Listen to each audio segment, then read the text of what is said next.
Hello दोस्तों, आपका हमारे वृंदा कुंज चैनल में स्वागत है। बुध प्रदोष व्रत की पौराणिक कथा। बुध प्रदोष व्रत करने से जन्म कुंडली में अशुभ बुध या कमजोर बुध के दोष शांति पाते हैं। यह व्रत विद्यार्थियों, नौकरी पेशा, व्यापारियों और वाणी से कार्य करने वालों, वकील, वक्ता, लेखक, शिक्षक आदि के लिए विशेष फलदायी है। इस व्रत की कथा सुनने व कहने मात्र से ही सभी कष्टों से मुक्ति मिलती है। प्रदोष व्रत भगवान शिव को समर्पित है। प्रदोष व्रत के दिन शुभ मुहूर्त में भगवान शंकर की पूजा करने के बाद व्रत कथा का पाठ किया जाता है। बुध प्रदोष व्रत की कथा। पौराणिक कथा के अनुसार एक पुरुष का नया विवाह हुआ। विवाह के 2 दिन बाद उसकी पत्नी मायके चली गई। कुछ दिनों के बाद वह पुरुष अपनी पत्नी को वापस लेने के लिए गया।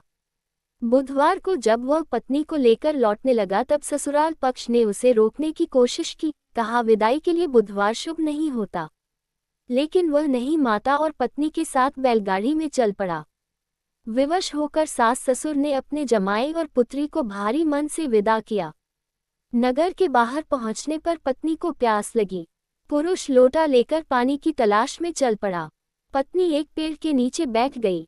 जब थोड़ी देर बाद पुरुष पानी लेकर वापस आया तो उसने देखा कि उसकी पत्नी किसी से हंस कर बात कर रही है और लोटे से पानी पी रही है। ये देखकर वह क्रोधित हो गया। जब वह पास पहुंचा तो उसने देखा कि उस आदमी की शक्ल उसकी तरह ही है। पत्नी भी सोच में पड़ गई है। दोनों पुरुष झगड़ने लगे। धीरे धीरे वहां भीड़ एकत्रित हो गई और सिपाही भी आ गए। हम शक्ल आदमियों को देखकर वे भी हैरान हो गए। उन्होंने स्त्री से कहा कि उसका पति कौन है। स्त्री किन कर्तव्य विमूढ़ हो गई। तब पुरुष भगवान शंकर से प्रार्थना करने लगा कि हे भगवान, हमारी रक्षा करना। मुझसे बहुत बड़ी भूल हो गई। मैंने सास ससुर की बात नहीं मानी और बुधवार को पत्नी को विदा करा लिया। मैं भविष्य में ऐसा बिल्कुल भी नहीं करूँगा। जैसे ही पुरुष की प्रार्थना पूरी हुई, दूसरा व्यक्ति अंतर्ध्यान हो गया। पति पत्नी सकुशल अपने घर पहुँच गए।